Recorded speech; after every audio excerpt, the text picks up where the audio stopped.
Hello and welcome my dear students. It is the next video lesson of molecular basis of inheritance and आज की video में हम एक important topic discuss करने वाले हैं दैट इज जेनेटिक कोड।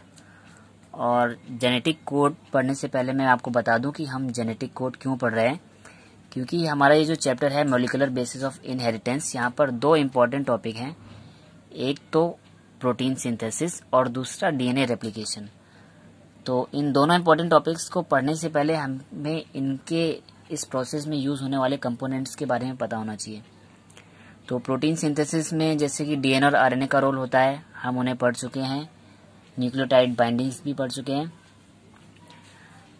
कुछ एंजाइम्स पेंडिंग है, हम नेक्स्ट वीडियो में एंजाइम्स के बारे में डिस्कस करेंगे। और उसके बाद जो है सिंपली किसी भी प्रोटीन के फॉर्मेशन के लिए सबसे पहले हमको जेनेटिक कोड के बारे में पता होना चाहिए। तो चलिए स्टार्ट करते हैं। बहुत ध्यान से देखिएगा इस वीडियो को, और जेनेटिक कोड क्यों बनाया गया, किस लिए बनाया गया, सारे के सारे फैक्ट मैं आपको डिस्कस करने वाला हूँ। सो चलिए स्टार्ट करते हैं। फर्स्ट ऑफ ऑल अगर बात कर लें कि जेनेटिक कोड जो है वो किसने बनाया था, तो यहाँ पर 2 से 3 साइंटिस्ट का रोल था। प्रोफेसर नीरेनबर्ग, ओकोआ और हमारे इंडियन साइंटिस्ट थे डॉक्टर हरगोविंद खुराना और फ्रांसिस क्रिक।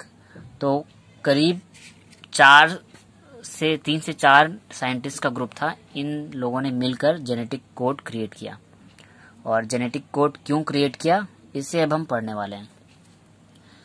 तो देखिए हमारा फर्स्ट पॉइंट बोल रहा है the relationship between amino acid and nucleotides of DNA और RNA is expressed by genetic code. अब हमें पता है प्रोटीन सिंथेसिस में हम क्या करते हैं, बहुत सारे अमीनो एसिड को जोड़कर एक लॉन्ग प्रोटीन की चेन बना लेते हैं। तो वो हम कैसे बनाएंगे, इसके लिए हमको अमीनो एसिड यानी कि जो प्रोटीन के बेसिक कंपोनेंट है अमीनो एसिड वो, और डीएनए के जो न्यूक्लियोटाइड हैं डीएनए के या आरएनए के, इनके बीच में कोई ना कोई रिलेशनशिप इस्टेब्लिश होना चाहिए। तभी जाके जो डीएनए है डीएनए अमीनो एसिड को कोड कर पाएगा। ठीक है, तो डीएनए और आरएनए से जो रिलेशन बनेगा अमीनो एसिड का, उस रिलेशन को ही हम जेनेटिक कोड के थ्रू एक्सप्रेस कर सकते हैं। सिंपल में हम बोल सकते हैं genetic code is a group of nitrogenous bases which help to recognise the specific amino acid during protein synthesis. यानी कि हमारा जो जेनेटिक कोड है वो हमारे नाइट्रोजनस बेस का वो ग्रुप है जो एक पर्टिकुलर अमीनो एसिड को रिकॉग्नाइज करने में हेल्प करेगा प्रोटीन सिंथेसिस के वक्त। यानी जब प्रोटीन सिंथेसिस होती है तो टीआरएनए यानी कि ट्रांसफर आरएनए में बहुत अलग अलग ट्रांसफर आरएनए अलग अलग अमीनो एसिड को लेकर आते हैं, और वो अमीनो एसिड फिर बाद में ज्वाइंट होकर प्रोटीन बनाते हैं। तो हर एक अमीनो एसिड को हमें आइडेंटिफाई करने के लिए नाइट्रोजनस बेसेस के ग्रुप की जरूरत होती है। यानी कि हमारे जो एडेनिन, ग्वानिन, थाइमिन, साइटोसिन है, इन नाइट्रोजनस बेस के जो ग्रुप हैं यही एक पर्टिकुलर अमीनो एसिड को आइडेंटिफाई करते हैं और फिर उसी अमीनो एसिड को कोड कर देते हैं। तो इन कोडिंग के लिए हमको नाइट्रोजनस बेस की रिक्वायरमेंट होती है। So the information transfer from DNA to mRNA, जैसा कि हमें पता है डीएनए से हमारा एमआरएनए बनता है, उस प्रोसेस को बोलते हैं ट्रांसक्रिप्शन। यानी कि जो डीएनए की इन्फॉर्मेशन है वो मैसेंजर आरएनए में ट्रांसफर हो जाती है जब डीएनए से बन जाएगा एमआरएनए, और इस प्रोसेस को बोलेंगे ट्रांसक्रिप्शन। और फिर एमआरएनए उसी इन्फॉर्मेशन को अमीनो एसिड के अंदर ट्रांसफर कर देगा, कैसे, कोडिंग करके। So and mRNA code for each amino acid for the formation of protein bye it's nitrogenous base. तो डीएनए से जो न्यूक्लियोटाइड की जो सीक्वेंस आई है उसमें हर अमीनो एसिड के लिए कोई ना कोई इंफॉर्मेशन प्रेजेंट होगी। वो इंफॉर्मेशन डीएनए से एमआरएनए में ट्रांसफर हो गई। अब एमआरएनए उसी इंफॉर्मेशन को अपने नाइट्रोजनस बेस के थ्रू किसी पर्टिकुलर अमीनो एसिड के लिए रखता है। यानी कि अमीनो एसिड यानी कि जो हमारा एमआरएनए है, एमआरएनए के अंदर जितने भी मॉलिक्यूल्स हैं, जितने भी नाइट्रोजनस बेस हैं, उनकी जो सीक्वेंस है वो हर एक यूनिक सीक्वेंस एक पर्टिकुलर अमीनो एसिड के लिए बनी है, ताकि एमआरएनए में जितने भी हमारे नाइट्रोजनस बेस हैं वो लाइन से एक एक करके अलग अलग टाइप के अमीनो एसिड को कोड करते रहें और अमीनो एसिड की लॉन्ग चेन बना दें, और इससे बनेगा क्या फिर बाद में प्रोटीन। तो बेसिकली जो नाइट्रोजनस बेस का ग्रुप है वही हमारा अमीनो एसिड को कोड करेगा। तो सिंपली एक और मोस्ट इंपॉर्टेंट पॉइंट है, the group of nitrogenous base which code for specific amino acid is called codon.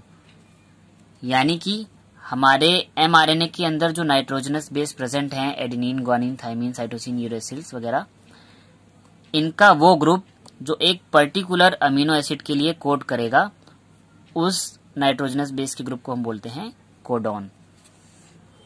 अब ये जो कोडॉन है ये हमेशा ट्रिपलेट के फॉर्म में ले जाते हैं, यानी कि एक साथ 3 नाइट्रोजनस बेस ले जाएंगे। मान लीजिए एडेनिन, ग्वानिन, साइटोसिन से मिलकर एक कोडॉन बन गया, यानी कि 3 नाइट्रोजनस बेस को मिलकर एक कोडॉन बनेगा। इसीलिए बोला गया है the genetic code is triplet, means group of 3 nitrogenous base code for single amino acid. यहाँ पे ट्रिपलेट वर्ड से मतलब यही है कि हम 3 नाइट्रोजनस बेस को लेंगे और वो 3 नाइट्रोजनस बेस मिलकर किसी एक अमीनो एसिड को कोड कर पाएंगे। एग्जाम्पल के तौर पे मैंने मेथियोनिन दे दिया है।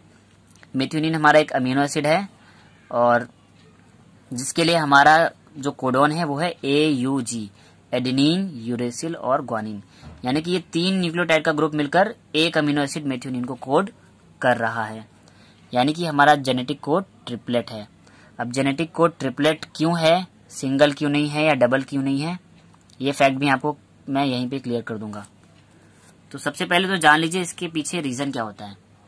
अब जैसा कि हम जानते हैं हमारी बॉडी में जो प्रोटीन है वो 20 टाइप ऑफ अमीनो एसिड से मिलकर बनता है, यानी कि there are 20 different type of proteins present in our body जो रिकॉग्नाइज किए गए हैं अभी तक। तो there are 20 type of amino acid, so minimum 20 codons are needed to code 20 amino acid. अब हमें अगर प्रोटीन सिंथेसिस की प्रोसेस करानी है और हमें पता है यहाँ पर जो हमारे कोडॉन्स हैं वो कितने हैं, 20 अमीनो एसिड हमारे पास 20 हैं। तो 20 अमीनो एसिड हैं, तो इनको कोड करने के लिए जो कोडॉन्स होंगे वो भी तो कम से कम 20 होने ही चाहिए ना। यानी कि जितने अमीनो एसिड होंगे कम से कम उतने कोडॉन तो होने ही चाहिए, तब तो हम एक एक अमीनो एसिड को कोड कर पाएंगे। और यही रीजन है कि हमने जेनेटिक कोड को ट्रिपलेट फॉर्म में लिया है। अब हमने ट्रिपलेट क्यों लिया है मैं यहीं पे आपको बता देता हूँ। सिंपली देखिए, अगर हमारा जेनेटिक कोड सिंगल होता, यानी कि हम सिंगल न्यूक्लियोटाइड को सिंगल नाइट्रोजनस बेस को जेनेटिक कोड लेते हैं, जैसे कि आरएनए में हमारे 4 न्यूक्लियोटाइड होते हैं, 4 नाइट्रोजनस बेस होते हैं, एडेनिन, ग्वानिन, यूरेसिल और साइटोसिन। ठीक है, क्योंकि यूरेसिल जो है थाइमिन को रिप्लेस करके आ जाता है, थाइमिन डीएनए में होता है बट आरएनए में उसकी जगह पर यूरेसिल आ जाता है। तो अगर एक नाइट्रोजनस बेस एक अमीनो एसिड को कोड करता, यानी कि 1, 2, 3 हमारे पास इस तरह से केवल 4 नाइट्रोजनस बेस हैं, तो हम केवल 4 अमीनो एसिड को ही कोड कर पाते हैं।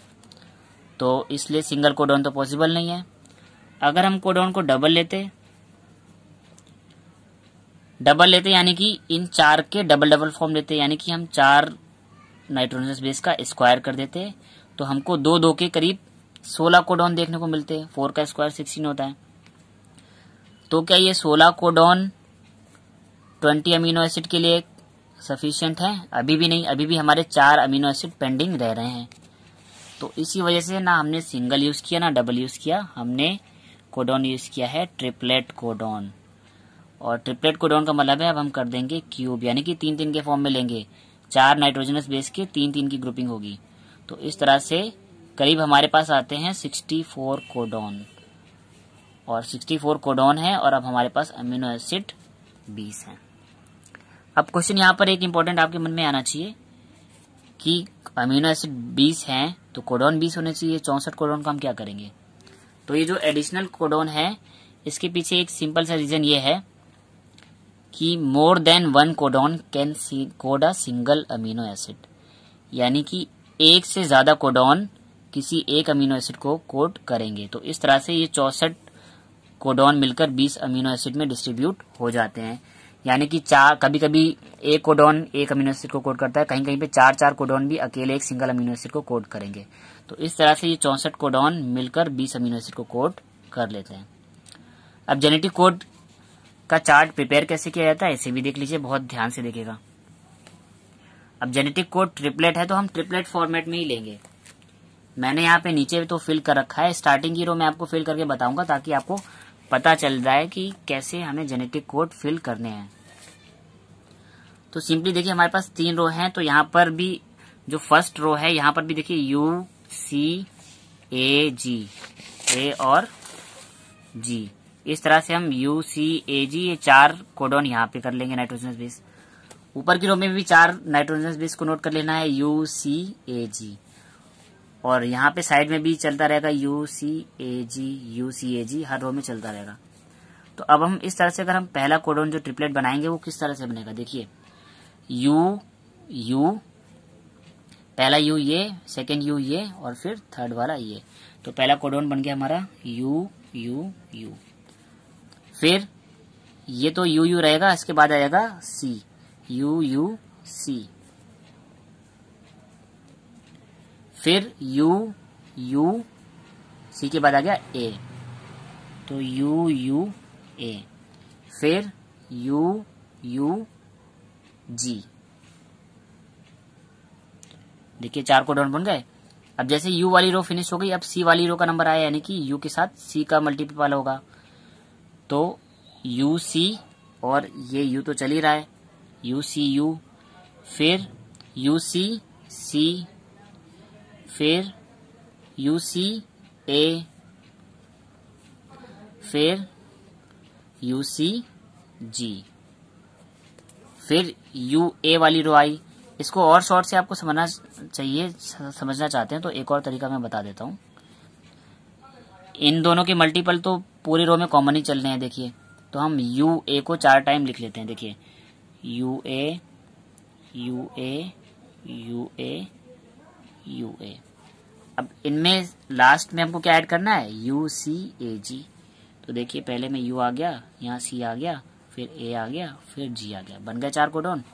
ऐसे लास्ट में देखिए यू और जी का कॉम्बिनेशन बन रहा है, तो हम कर लेते हैं U G U G U G और यू जी, और इनमें लास्ट में ऐड करते हैं you see A ji, you see ए जी।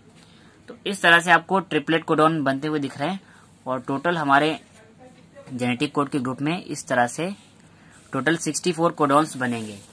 अब जैसा कि मैंने बताया ना कि more than 1 codon can code a single amino acid, यानी कि एक से ज्यादा कोडॉन किसी एक अमीनो एसिड को भी कोड कर सकते हैं। जैसे कि यहाँ पर ये जो स्टार्टिंग के 2 कोडॉन है यू यू यू और यू यू सी, ये मिलकर फेनिल एलेनिन को कोड कर देते हैं। ये जो नीचे के 2 कोडॉन है ये मिलकर ल्यूसिन अमीनो एसिड को कोड करेंगे। यहाँ पर देखिए, यहाँ पर जो सेकेंड रो है यहाँ के चारों जो कोडॉन है वो अकेले मिलकर सेरीन को कोड करते हैं। नेक्स्ट रो में आएंगे तो यहाँ पर स्टार्टिंग के जो 2 कोडॉन है वो टायरोसिन को कोड करते हैं। अभी ये जो कोडॉन्स है जहां पे मैं स्टार का मार्क लगा रहा हूँ ये इंपॉर्टेंट है, इनके बारे में भी हम डिस्कस करेंगे। सेम एज लास्ट रो में जो स्टार्टिंग के 2 कोडॉन है वो सिस्टीडीन को कोड करते हैं, और जो ये लास्ट वाला है वो ट्रिप्टोफन को कोड करता है। क्लियर? और इस वाले पे भी मार्क लगा दे रहे हैं। तो इस तरह से देखिए कहीं कहीं पर 4 कोडॉन मिलकर एक अमीनो एसिड को कोड कर रहे हैं, कहीं पर 2 कर रहे हैं, कहीं कहीं पे सिंगल अमीनो एसिड के लिए सिंगल कोडॉन बना है। तो इस तरह से 64 कोडॉन मिलकर 20 अमीनो एसिड को कोड कर ले जाते हैं। अब ये जो मैंने स्टार से जो बनाए हैं कोडॉन, इन्हें हम बोलते हैं स्टॉप कोडॉन। स्टॉप कोडॉन क्यों बोलते हैं? ये यूनिक है, देख लीजिएगा, you A U A G और U G A, U A U A G और यू जी ए। यू ए को बोलते हैं ओकर, यू ए जी को बोलते हैं अंबर, और यू जी ए को बोलते हैं ओपल। और ये तीनों क्या है? Stop codon. अब इन स्टॉप कोडॉन का मतलब क्या होता है? यहाँ पर मैंने इसी ग्रुप में एक और इम्पोर्टेंट कोडॉन की सीक्वेंस दी रखी है। ये देखिए, जो ये एयूजी कोडॉन है ये मेथियोनिन अमीनो एसिड को कोड कर रहा है, और इसके आगे मैंने लिख रखा है स्टार्ट कोडॉन। अब स्टार्ट कोडॉन और स्टॉप कोडॉन्स के मतलब क्या है?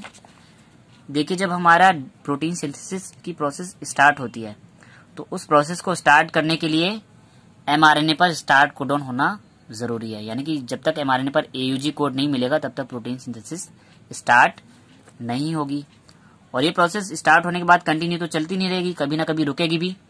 तो जब भी प्रोटीन सिंथेसिस की प्रोसेस रुकनी होगी तो वो कहाँ पर आकर रुकेगी? जहां पर उसको ये वाले नाइट्रोजनस बेस की सीक्वेंस देखने को मिल जाए, यानी कि स्टॉप कोडॉन्स जहां पर आ जाएंगे वहां से प्रोटीन सिंथेसिस रुक जाएगी। यानी कि यूएए, यूएजी और यूजीए, ओकर, अंबर, ओपल, इन तीनों में से कोई भी अगर एक कोडॉन आ जाएगा तो वहां से प्रोटीन सिंथेसिस हो जाती है स्टॉप। और अगर हमें एयूजी कोडॉन मिल जाएगा जो कि मेथियोनिन को कोड कर रहा है तो वहां से प्रोटीन सिंथेसिस हो जाती है स्टार्ट। तो प्रोटीन सिंथेसिस को स्टार्ट और स्टॉप करने के लिए भी हमको कुछ यूनिक कोडॉन्स की रिक्वायरमेंट होगी, जिन्हें हम स्टेप वाइज स्टार्ट कोडॉन और स्टॉप कोडॉन्स बोलते हैं। सो आई होप स्टूडेंट आपको ये जेनेटिक कोड का वीडियो क्लियर हो गया होगा। तो ये वीडियो आपको कैसा लगा कमेंट करके बताएं, और अगर ये वीडियो आपको समझ आए तो इसे लाइक करें और सभी स्टडी रिलेटेड ग्रुप्स में शेयर करें। और लास्ट वीडियो में मैंने आपको आरएनए के बारे में सारे के सारे फैक्ट बताए थे। तो अगर आपने वो वाला वीडियो मिस कर दिया है जहां पर हमने आरएनए को डिस्कस किया था तो उस वीडियो का लिंक भी मैंने इसी वीडियो के डिस्क्रिप्शन में दे रखा है। तो उस लिंक पर क्लिक करके आप आरएनए वाले वीडियो को भी देख सकते हैं। और चैनल को सब्सक्राइब कर लें और बेल आइकन भी प्रेस कर लें ताकि आने वाले वीडियोस की नोटिफिकेशन आपको मिलते रहें। Thank you students.